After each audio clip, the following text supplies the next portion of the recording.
Assalamu Walaikum assalam. I recently visited for Umrah and I have some observation. So could you please tell me about this? I find that over there a lot of luxurious type of thing is been pushed up instead of a very neat and clean environment. Like a lot of luxurious things. The hotel charge is fantastic, like 800 riyals per day, which any ordinary city in the world will not have that type of situation.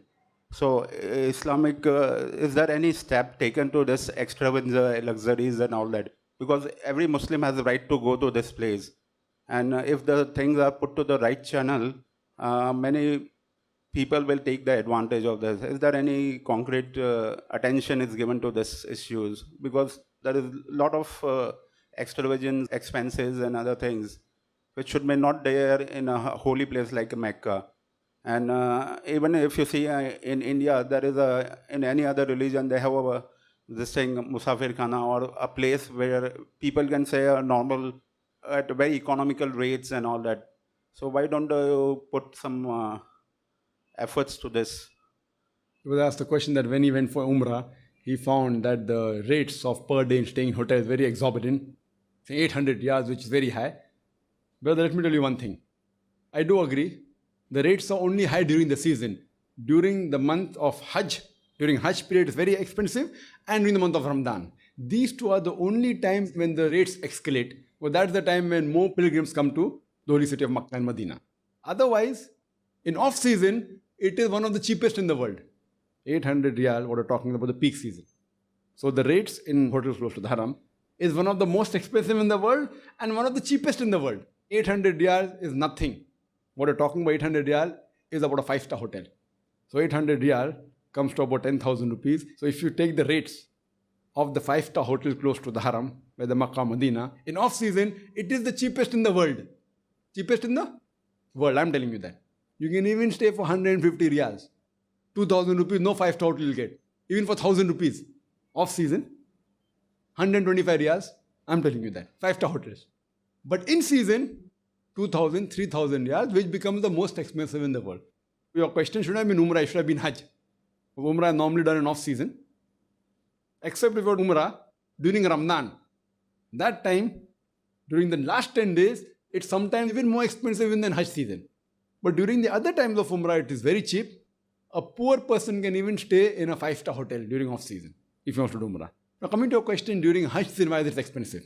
I fail to realize that according to me, after seeing the facility the Saudi government has given for Hajj, I am saying because of the Saudi government, it is even possible for a very poor man to do Hajj.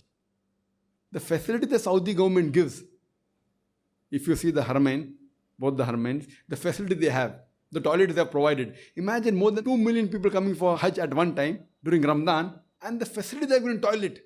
They have put Italian marble in toilet. Poor people don't get to live in Italian marble. In toilet they have put Italian marble. They have got escalators. And they take only a few riyals. So as far as the airfare is concerned, number one, the government subsidizes the airfare. Now because the Saudi government has subsidized the rate for the Saudi airlines, the other airlines for competition, they're forced to subsidize. So even the non-Muslim airlines are subsidizing now. Why? Because Saudi Arabia started that. So Saudi Arabians say that if you're coming for Umrah or for Hajj, we give 25% discount. Sometimes they give 40% discount. Now because Saudi airline does that, the other airlines are forced to do it. So they aren't bothered about the Muslims. But if they don't do, then they lose business. So they say prefer let the rate come down and we have more flights. So they subsidize. Actually they're making business. But if you normally have to go to Saudi Arabia, it will cost you 29,000 rupees. Normal fare up and down from Bombay. During Umrah and Hajj, it costs 21,000. Subsidized. 1/3. So first point number one, that fare is subsidized. Point number two, the facility given by government, the tax the government takes for Umrah is negligible. That's subsidized. As far as staying is concerned, eating is very cheap. Eating, you will get all types of food. MashaAllah, very cheap. Pakistani food, this food, that food, fast food, everything. Now staying, what you're talking about the rates is the hotels very close to the Haramain. Now if your budget doesn't provide you, you take a hotel which is far. I know even during Hajj season, there are hotels which are costing 50 riyals a day. So whether you're staying close to the Haramain, whether 5-star hotel or small hotel, even if you take close to the Haramain, the cost of the land is expensive. The cost of land is expensive. So even if it's not a 5-star hotel, it's expensive. If you stay in a hotel close to the haram, even if it's not 5-star, if it's not 1,000 riyal, it will at least be 400 riyals. You understand? Because the land is expensive. Now why the land is expensive? Because it's close to the haram. So the moment a poor man, when he goes, he can very well take a hotel which is half a kilometer away or 1 kilometer away. What's the problem? And the facility of the government is so good that you can spend the full day in haram without any problem. So we should thank the facilities given by the government that it is even possible for a poor man to perform Hajj. Otherwise, if there was no facilities, only the air ticket, because now you can do Hajj even 50,000 rupees. You understand? So only the air ticket cost about 29,000-30,000 with the airport tax 30,000. It's because of the package. So if you go in a group, if you go as an individual, it will be expensive. If you have the money, Allah has given you the money, you can go as an individual, stay in a 5-star. So there are trips going for Hajj for 1 month. So 1 month you're living, lodging, boarding, everything for 30,000 rupees is dirt cheap. 1,000 a day you're paying actually. For traveling internal, Jeddah to Makkah to Medina and back, where will you get?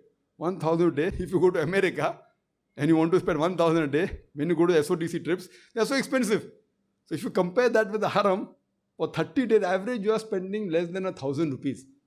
Sometimes you're spending 800 rupees, including traveling, including eating, including staying in a good hotel close to the haram. There are cheap tours which will cost you only hardly 600 rupees a day.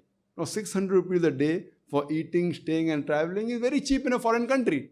It is mentioned in the Quran that when you are going for Hajj, you take some cloth in India which is not available there. You can very well take that cloth, sell it.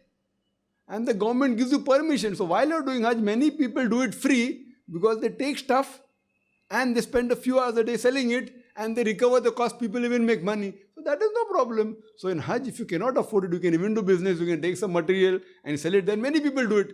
Many of the people, they get material. So these are the facilities given by Allah subhanahu wa ta'ala in the Quran and by the government. You have to appreciate. Now to say that why do they charge doesn't make sense. Even a poor man can go. And there are more poor people coming for Hajj than rich people. More poor people are coming for Hajj from different parts of the world.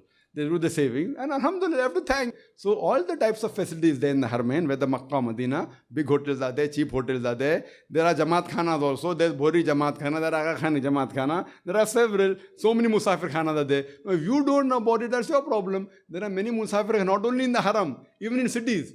In Bombay, the Musafir Khana Hajj committee is going to the dogs. It's just lying vacant. Who's to blame? We are to blame. One thing is there, that you have to realize that you go and tell the Saudi government, why did you put tile marble in the toilet? They want to give you free. So you should go and tell the Saudi government, why did you put tile marble in the toilets? How many people live in tile marbles? So alhamdulillah, they want to serve the Haji because they feel that serving the Haji gives you barakah. Now when you do a trip from Jeddah to Medina and back, in the bus, they charge you 130 riyal, which is not possible. 150 riyal is only for going and coming.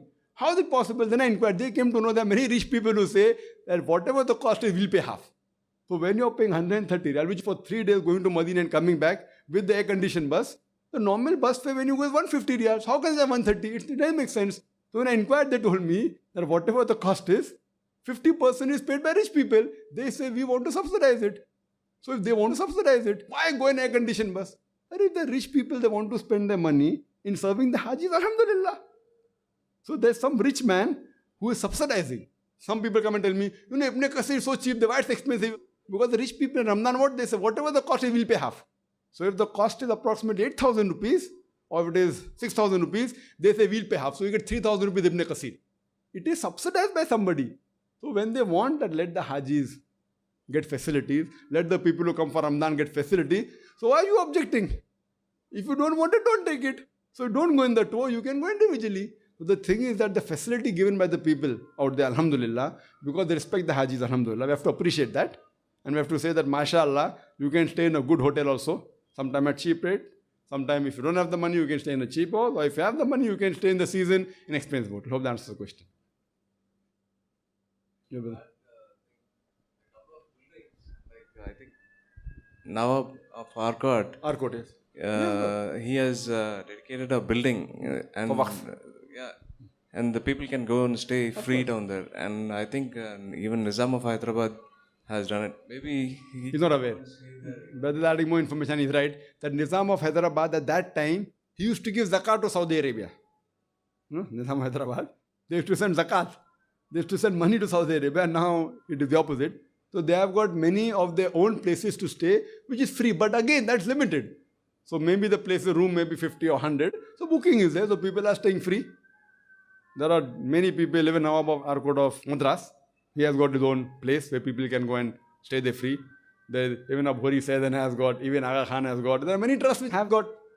And they give free. Some people charge nominal. So depending upon if you want, you can avail. That's the reason so many poor people can also perform Hajj, alhamdulillah, summa alhamdulillah. Hope that answers the question.